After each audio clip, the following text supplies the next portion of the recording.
Ever run a script and wondered, wait, where exactly am I right now? The pwd command is one of the first Linux commands every developer learns. BWD stands for Print Working Directory. Run it in your terminal and it instantly displays the path of your current directory, where you are right now in the file system. No arguments needed. Just type pwd, hit enter, and you get your location. It's simple, but it's foundational to navigating Linux confidently. The path that pwd returns is always absolute. That means it starts from the root / and shows every directory down to your current location. So you might see /home/alice/project/backend.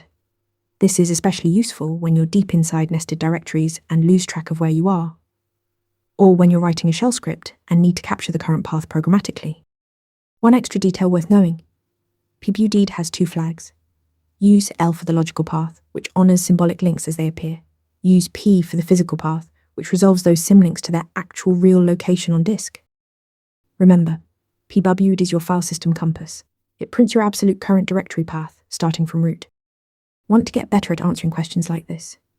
With Interview Mentor, you practice real interview questions out loud. You get personalized feedback and a grade on every answer, and you can track your improvement over time.